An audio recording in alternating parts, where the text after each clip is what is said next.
Estou sentindo falta de algumas igrejas é ótimo, né? De algumas pessoas que eu sei que sentam em alguns lugares, mas espero que estejam bem. A Bíblia diz assim: e Moisés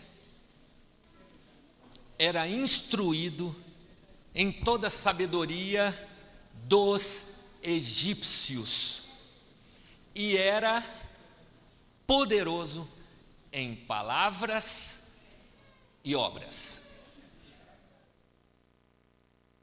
Alguém precisa de ajuda? Está tudo certo? Tudo tranquilo? Atos 7, 22. Vou ler de novo. E Moisés era instruído em toda a sabedoria dos egípcios e era poderoso em palavras e atos. Moisés foi educado na civilização mais moderna da época. Nada existia superior à cultura egípcia.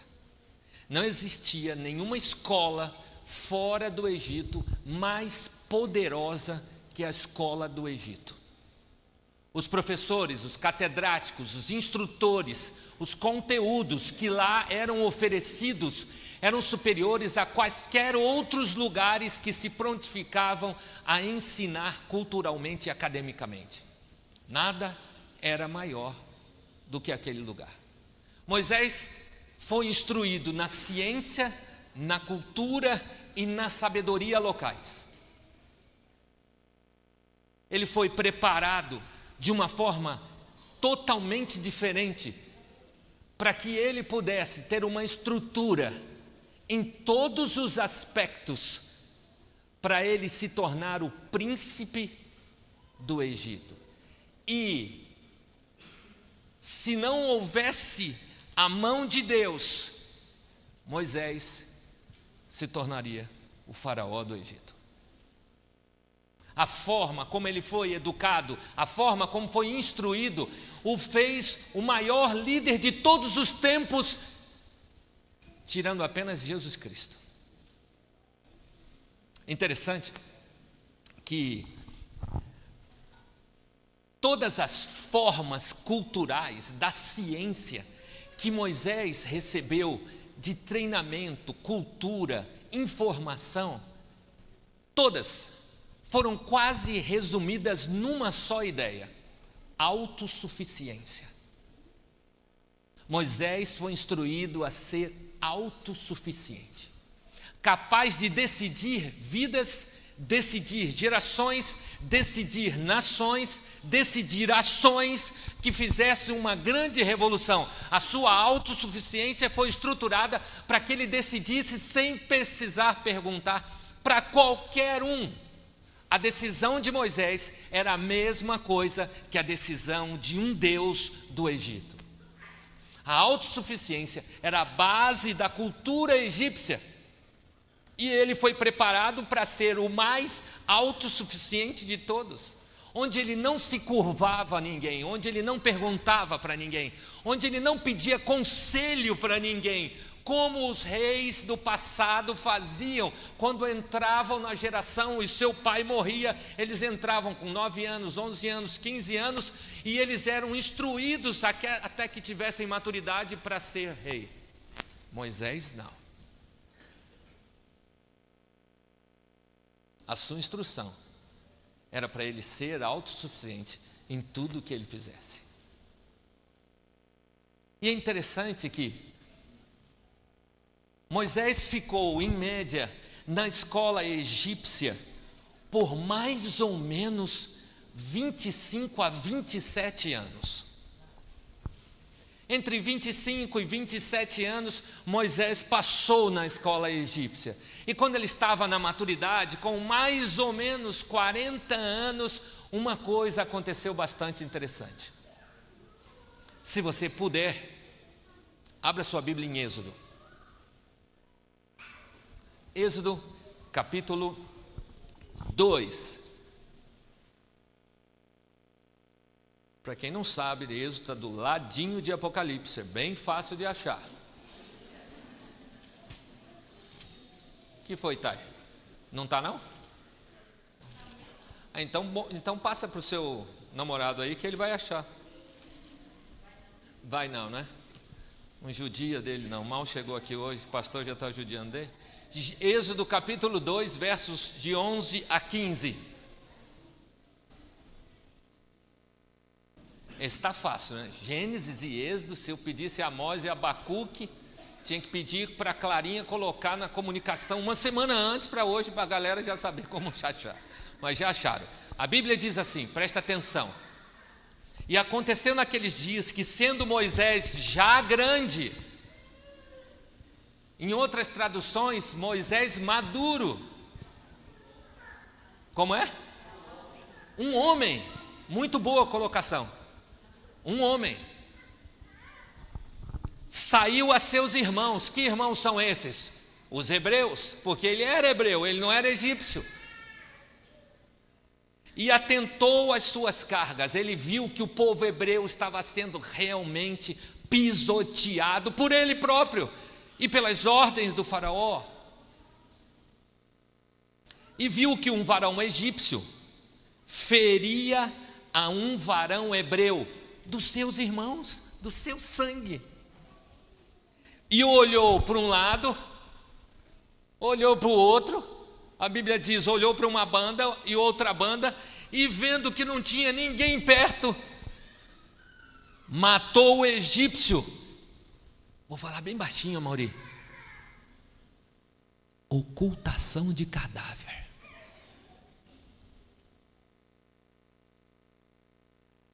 Matou e ocultou o cadáver. E a Bíblia diz, é até duro de ler esse texto agora. E no outro dia saiu novamente aos seus varões hebreus, irmãos, que contendiam, e disse ao injusto: por que feres ao teu próximo? O qual disse: quem te tem posto a ti por maioral e juiz sobre nós? Pensas matar-me como mataste o egípcio? Então temeu Moisés e disse: certamente esse negócio foi descoberto. Deixa eu voltar um pouquinho. Nós falamos de quem mesmo no começo? Do cara mais culto, não foi? Você ouviu isso? Mais preparado? Mais educado? Melhor educado? Mais grande? Mais poderoso? Mais autossuficiente, que mais decidia as coisas, que mais mandava, que mais ordenava, que chegou ao píncaro da glória de qualquer situação acadêmica, não existia ninguém acima dele. Nós estamos falando do mesmo cara que nós acabamos de ler? É o mesmo? Ou a minha Bíblia está falando coisa diferente? Como um homem tão bem estruturado, tão bem formado, tão bem preparado, tão autossuficiente, pode se deixar levar pelas emoções e, em vez de agir com toda a sabedoria que ele adquiriu, ele age com nenhuma sabedoria, movido pela pura emoção, pela raiva, pelo ódio, pela decisão de fazer justiça com as próprias mãos. Tudo que ele adquiriu, tudo que ele foi estruturado, Sandro, não serviu para nada em que ele tinha que decidir quem ele realmente era.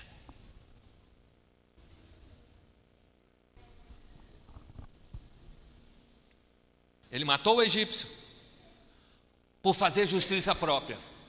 Ele escondeu o cadáver para que ninguém descobrisse, achando que ele poderia ficar impune, porque ele olhou para um lado, Giovanni, não tinha ninguém. Olhou para o outro, não tinha ninguém. Qual é a saída? Esconder o cadáver, ninguém vai ver. Porém, a questão é: por que é que Moisés não usou o equilíbrio de tudo aquilo que ele aprendeu na Universidade do Egito? Responda para você mesmo, por que é que Moisés não utilizou a cultura, Marcos, que ele adquiriu naquela faculdade, naquela universidade, com os melhores professores, com os melhores conteúdos? Por que é que Moisés não colocou em prática o que ele aprendeu sobre educação, sobre justiça real e verdadeira, sobre dar uma segunda chance, sobre realmente esperar que a verdade apareça? Por que ele não usou todos esses atributos? Porque todos os atributos que o mundo coloca para nós, pelas maiores culturas que existem, não podem mudar o nosso coração, não podem controlar as nossas emoções, não tem para mudar, não tem poder para mudar a nossa alma.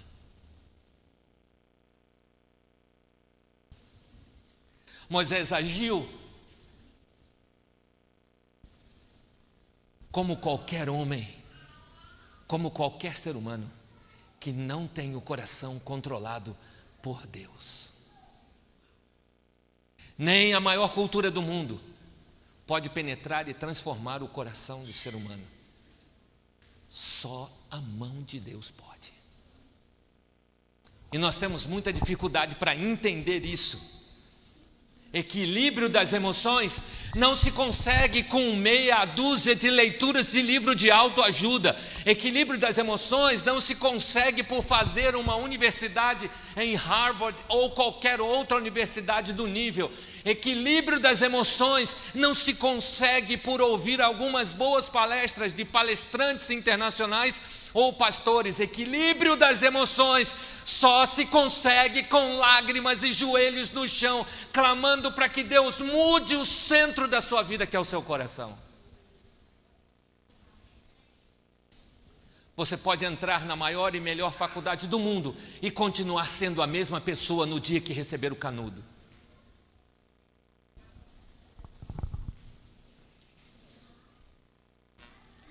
Interessante que você precisa entender uma coisa. Regina, quando o seu coração está controlado pelo Espírito Santo, os seus atos são consequência disso. Eu não posso ter atos controlados pelo Espírito Santo se o meu coração não foi transformado por Ele.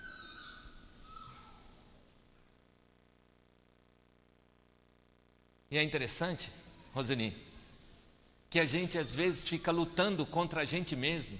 A gente faz promessas para nós mesmos, dizendo: eu preciso melhorar, eu preciso ser um marido melhor, uma mulher melhor, uma esposa melhor, um filho melhor. Não posso fazer isso, eu tenho que deixar esse vício, eu tenho que deixar essas coisas, eu tenho que fazer isso, tenho que fazer aquilo. A gente luta, chora, cai, chora de novo, cai, chora de novo. Mas enquanto nós não entendermos que a nossa luta já está perdida, nós vamos continuar sendo as mesmas pessoas com um caminhão de cultura nas nossas costas, com um monte de diplomas na nossa casa. O que Moisés imaginava que ninguém via, ele só não imaginava que Deus nunca dorme.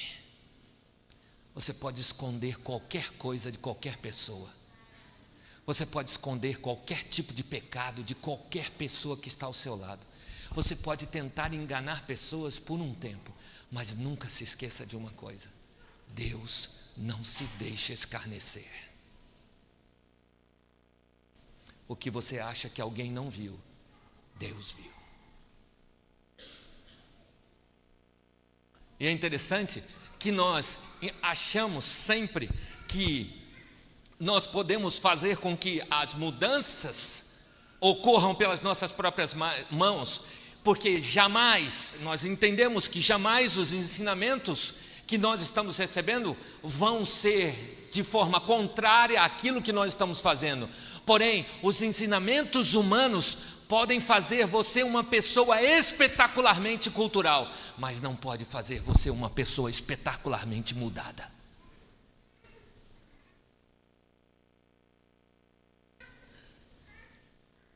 Eu não sei se vocês ouviram falar, 1999, alguns aqui já eram nascidos. Vocês ouviram falar num rapaz chamado Mateus da Costa Meire, ou Mateus da Costa Meira. Meire é a nossa Meire. Mateus da Costa Meira. Alguém ouviu falar nesse rapaz? 1999. Faltando 15 dias para sua formatura na faculdade mais renomada do Brasil em medicina. Poderíamos dizer, Ana, que ele era médico. 15 dias para a formatura. O canudo não tiraria a cultura, o canudo não tiraria o conhecimento, apenas reforçaria. Ele já era médico. Numa tarde, no shopping Morumbi,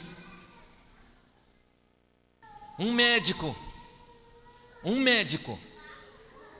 que é considerado aos olhos humanos a pessoa que mais tem cultura, mais conhecimento, ele entra no shopping Morumbi, dentro do cinema, com uma metralhadora Uzi, e atira contra todas as pessoas que lá estavam, assassina 4 pessoas, assassina 3 pessoas, fere mais 4 pessoas, gravemente. Explica para mim, meu amigo Edmar, por que a cultura de um médico não o impediu de fazer essa desgraça?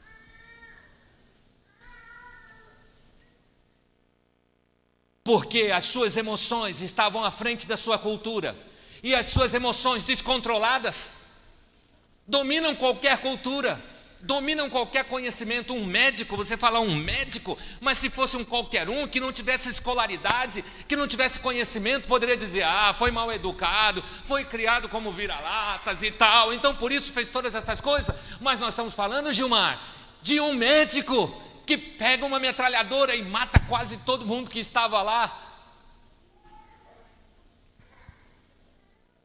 Entenda bem uma coisa: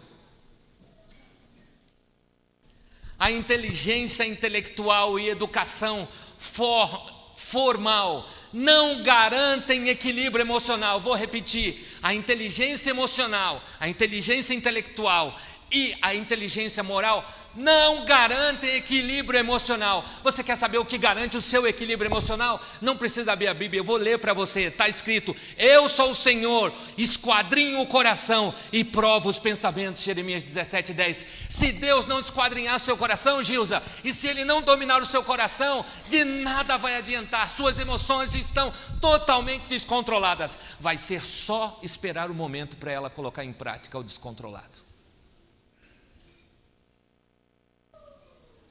E nós estamos lutando para fazer as coisas boas, porque nós achamos, Charles, que sabemos fazer as coisas boas.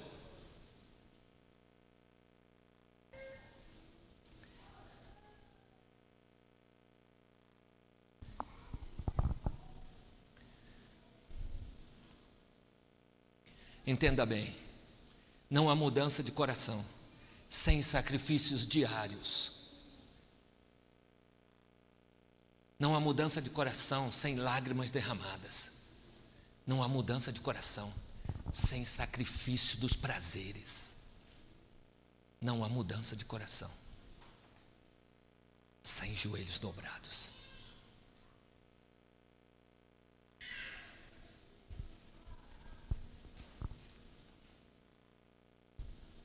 A escola do Egito ensinou o seguinte para Moisés e para todos os outros. É a frase que nós temos até hoje. Olha que frase incrível: o que os olhos humanos não veem, ninguém precisa saber. Vou repetir, Márcio: o que os olhos humanos não veem, ninguém precisa saber.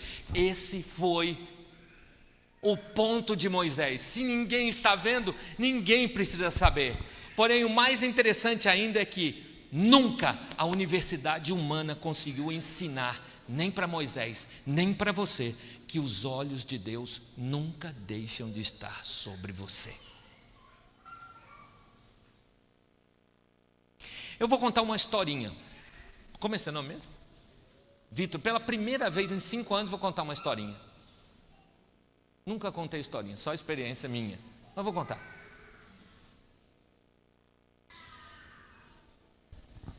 No interior tinha 2 irmãos. Um menino se chamava Johnny e a menina chamava Sully. Eles estavam na casa dos avós, passando alguns dias. E na casa dessa avó tinha um lago bonito e tinha muitas outras coisas, animais e tal. E como um bom menino, tinha o seu estilingue. Alguém sabe o que é estilingue? É aquela árvorezinha assim, que você põe a borrachinha e atira para pegar os outros. Não é, Amaury? Amaury fazia isso. Então, aí você tem aqueles negocinhos aí, e o menino tinha um estilingue. E um dia ele saiu para treinar o tiro, e tudo que ele colocava de latinha, garrafinha, e ele atirava, ele errava todas. Pensa no moleque ruim de mira. Era ele. Já era mais ou menos quase final da tarde, ele estava desanimado. Eu sou muito ruim, eu erro todas e tal. Eu vou embora, me lavar e tomar banho e comer. E ele estava indo embora, Marcos.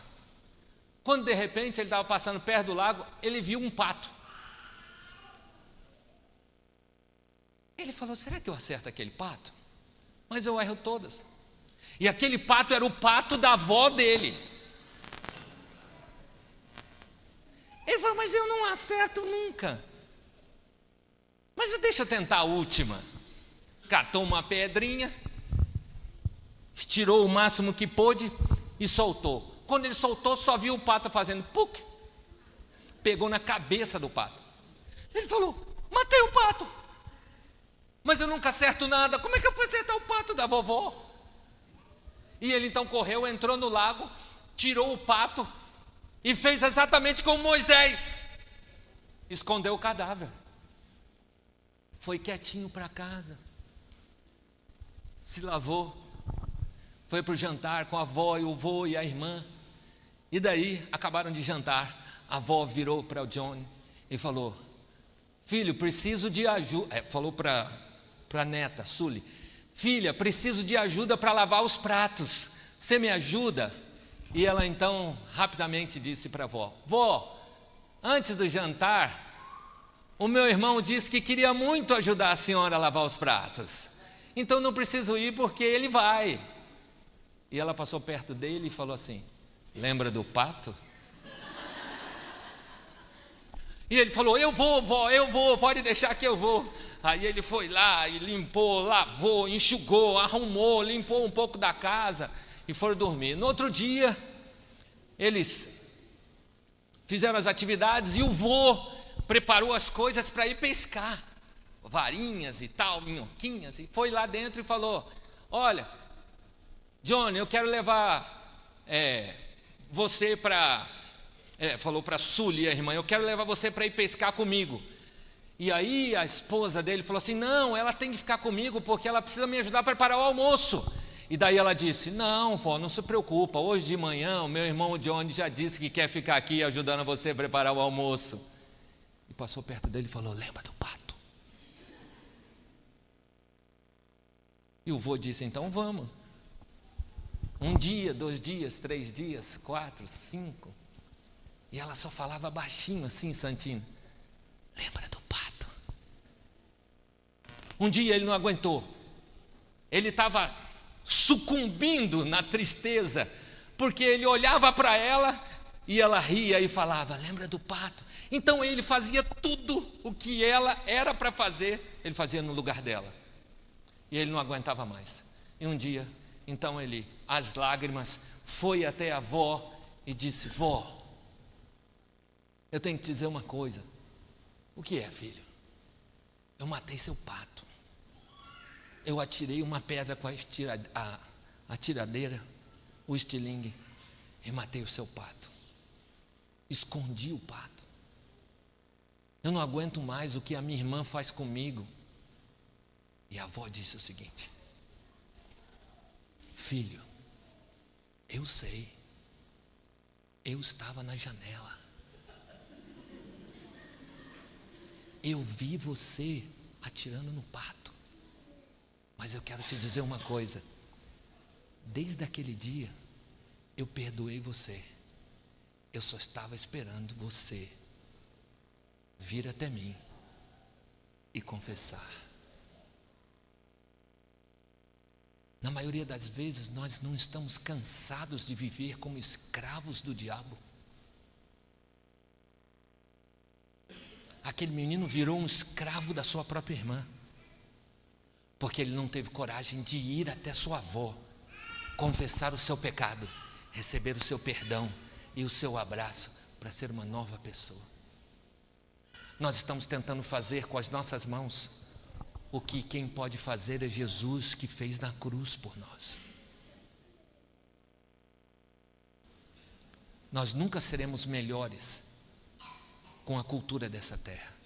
Nós só seremos melhores pela cultura do céu. E a cultura do céu diz para nós que nós temos que contar a Deus os nossos pecados para que Ele nos perdoe, nos abrace e não nos deixe virar escravos da culpa, do medo, de todas as coisas que o inimigo coloca sobre nós.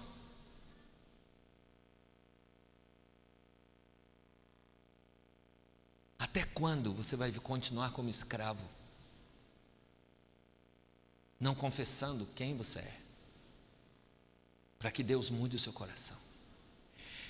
Os meninos vão colocar uma imagem para você, e eu queria que você tirasse uma foto e você guardasse, você decorassem essa imagem, vocês decorassem essa frase,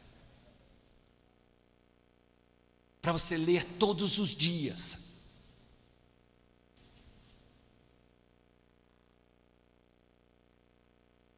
Para que a primeira hora do seu dia, você dobre os seus joelhos e fale essa frase novamente. Para que você acredite, experimente, Gilvan, que você não precisa ficar escravo da culpa, do medo, da ignomínia, de todos os pecados. Você precisa ir até o Senhor Jesus Cristo, que está na janela da sua vida, olhando para você, esperando você vir. Tudo que colocamos nas mãos de Deus em oração tem solução, tem saída, tem resposta. Não existe nada hoje na tua vida que não tenha saída. Não existe nada na tua vida hoje que não tenha resposta. Não existe nada na tua vida hoje que Deus não possa mudar. A única coisa que Ele não consegue mudar é se você não quiser. Quando eu olho para Judas e Pedro, eu vejo duas coisas incríveis. Eu vejo um Judas que poderia ter feito a mesma coisa que Pedro, mas ele decidiu fazer como Moisés, matar o egípcio e esconder o cadáver. Ele não precisaria fazer o que ele fez, ele não precisaria fugir, ele não precisaria ir até a Cor, ele não precisaria suicidar, ele só precisaria olhar para Cristo. Pedro cometeu o mesmo erro, traiu Jesus Cristo, mas ele foi a Cristo, porque Cristo estava na janela da vida de Pedro, como estava na janela da vida de Judas, esperando apenas que ele fosse, Vitor, até ele, confessasse o seu pecado para que Deus pudesse perdoá-lo. É só isso.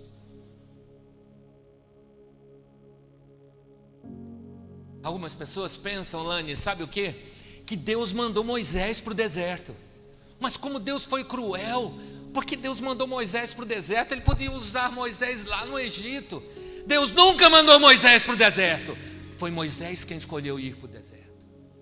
Deus usou o deserto para transformar Moisés no maior líder depois de Jesus Cristo. Talvez você esteja vivendo um deserto, mas Deus está no deserto com você. Você deve estar pensando, mas por que Deus estou passando esse deserto?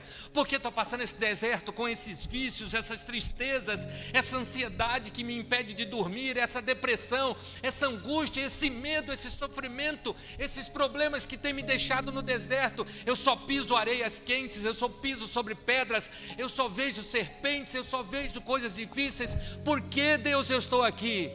Porque você escolheu ir para o deserto. Quando Moisés saiu da escola egípcia, a maior de todas e a mais importante, ele foi para a escola do deserto. Ele não tinha os melhores professores, os mais acadêmicos, os mais importantes, luxo, pompa, nada. Ele só tinha Deus como maior professor. Se é o suficiente para você, eu não sei. Para mim é. Não importa a escola, não importa o deserto, não importa onde você esteja, o que importa é que Deus seja o professor, porque Ele vai te ensinar a suportar o deserto e te dar um canudo como formatura, chamando coroa da vida eterna.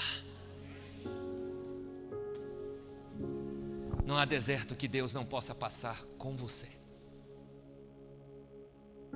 Por maior deserto que você esteja passando hoje, não há deserto mais árido, mais quente, mais arenoso, que Ele não possa segurar na sua mão e te fazer passar por ele. Moisés aprendeu na escola do deserto o que é humildade. Moisés aprendeu na escola do deserto o que é depender de Deus. A primeira lição de Moisés no deserto foi colocá-lo diante da sarça ardente. E quando ele chegou lá perto, Deus falou para ele assim: Lúcia, tira a sandália dos teus pés, porque aqui nesse lugar o Deus sou eu. Você era Deus lá no Egito, aqui eu sou o Deus. Moisés aprendeu que Deus era Deus e não ele era Deus. Quando nós reconhecemos que Deus é Deus na nossa vida, Deus pode agir na vida frágil que é a nossa. Se você aprender a depender de Deus, podem vir todos os desertos de Satanás, que nenhum deles vai consumir você e a sua vida. Porque Deus guiou Moisés pelo deserto, ensinou Moisés no deserto, fez de Moisés o maior líder de todos os tempos. Imagine o que Ele vai fazer de você. Queridos, eu às vezes fico pensando como a gente, como ser humano, se tornou tão escravo do diabo, onde a gente enterra os nossos pecados para que ninguém saiba. A gente olha para um lado, olha para o outro, ninguém está vendo, ninguém vai saber, mas Deus sempre sabe. Deus está na janela da sua vida, olhando para você, esperando você olhar para Ele como Pedro olhou e dizer: estou aqui, Jesus. Fiz uma besteira, cometi um erro guiado pelas minhas emoções, fiz tudo errado, estou com vergonha, Senhor. Ninguém nem pode saber o que eu fiz, mas eu não posso ter vergonha do Senhor, e por isso estou aqui. Eu não sei, acho que isso só acontece comigo, não acontece com vocês. Mas se acontece com algum de vocês, ou com alguém dentre vocês, o Senhor Jesus Cristo está na janela da sua vida, olhando para você, não importando o que você esteja fazendo, mas se importando com que você só olhe para Ele e tenha coragem de confessar. Irmãos, existe um texto que eu não vou me lembrar a página e o livro, de Ellen White, onde ela diz que haverá uma tristeza profunda quando os perdidos forem ressuscitados para tentar destruir a cidade santa, onde eles vão se lembrar que eles perderam a eternidade por tão pouca coisa.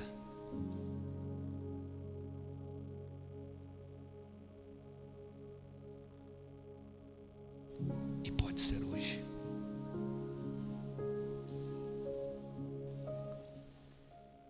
se eu desse para vocês agora a manhã inteira, a tarde toda, para você, Mendes, e todos dessa igreja fazerem uma lista com uma coisa só. Olha, Gabriel, uma coisa só, que seja mais importante do que a eternidade. Eu poderia dar a tarde toda, a semana toda, o mês todo, quantos anos vocês quisessem, e você nunca encontraria uma coisa que vale mais a pena que a eternidade. Então por que você vai perdê-la hoje? Então por que você vai perder a chance da eternidade hoje? Por um trabalho? Por mais dinheiro? Pelos prazeres que você gosta de ter? Pela sua autossuficiência? Pelas suas decisões particulares? Qual prazer nessa terra é maior do que o prazer da eternidade? Nessa manhã, eu quero orar por uma pessoa, ou por quem quiser, que queira ir até a janela, para dizer para Jesus Cristo: estou aqui, Jesus. Eu fui pior do que Moisés, e eu quero confessar para o Senhor agora esse pecado, porque só o Senhor eu não tenho vergonha. Eu não vou pedir para você confessar para mim o seu pecado, porque eu não sou Cristo, mas eu vou pedir para você confessar o seu pecado para Cristo nessa manhã. Se você tiver coragem, conta para Ele agora o que tem no seu coração. Conta para Ele agora naquilo que você mais se apaixonou nessa semana, aquilo que você mais se aproximou essa semana, aquilo que você mais se envolveu essa semana, para que Ele faça um milagre em você. Ele te abrace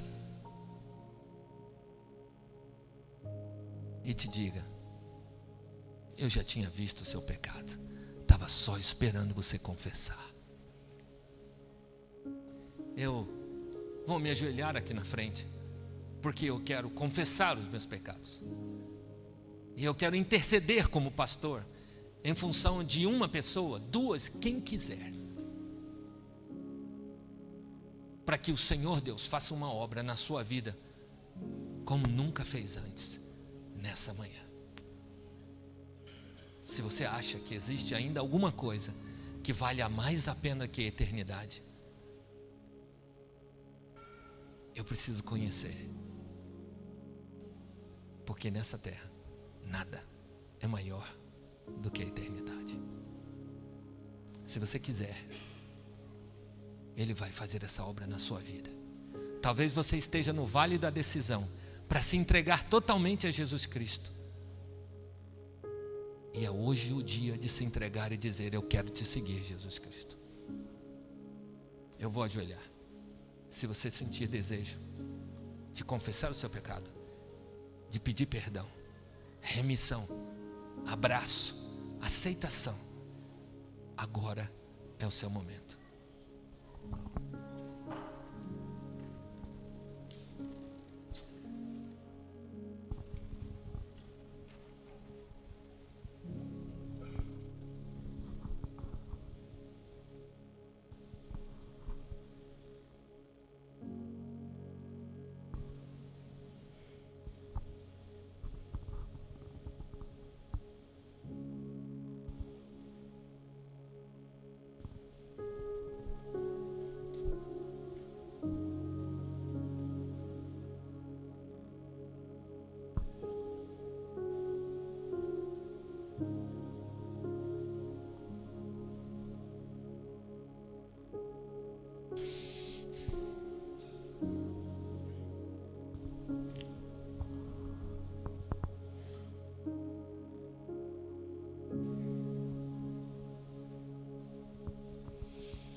Deus amado,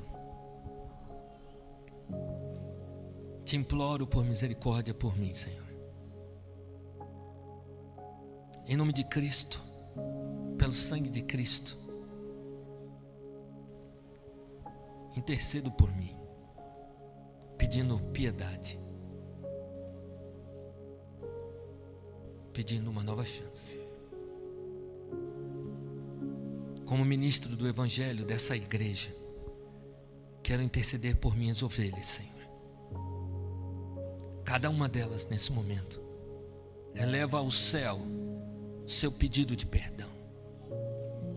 Talvez, Senhor, talvez alguns fizeram como Moisés, esconderam seu pecado em algum lugar que ninguém pudesse ver. Talvez alguns estejam escravos do medo, da culpa. E a cada dia ouvem o inimigo dizer: eu sei, eu sei, eu sei. Mas nessa manhã, Senhor Deus, em nome de Cristo, como ministro do Evangelho, eu imploro que liberte essas pessoas da escravidão, da culpa e do medo, Senhor. A todos aqueles que confessaram até aqui o seu pecado, Senhor, a sua falta particular, o seu medo, a sua angústia, que o Senhor os liberte nessa manhã, Senhor. Faça-os levantar dos joelhos, Senhor, leves, libertos. Faça-os levantar dos seus joelhos, Senhor, para sentir o abraço do perdão que só Jesus Cristo pode dar. Faça-os sentir que não existe deserto tão árido que possa impedir de o Senhor fazer um oásis. Transforma a vida do deserto, se for tua vontade, num oásis. Se não for, coloca o oásis, Jesus Cristo, na vida dos que estão clamando nesse instante. Faça-os suportar o deserto, assim como o Senhor fez com Moisés. Que o Senhor coloque uma nuvem à noite, com uma chama, para iluminar o caminho de cada um deles. Coloca uma nuvem de manhã para que a aridez do sol não queime a nenhuma das minhas ovelhas. Que o caminho seja aberto pelo Senhor, para que eles possam passar até o último dia do deserto. E dê para eles a mesma coisa que o Senhor deu para Moisés, a vida eterna.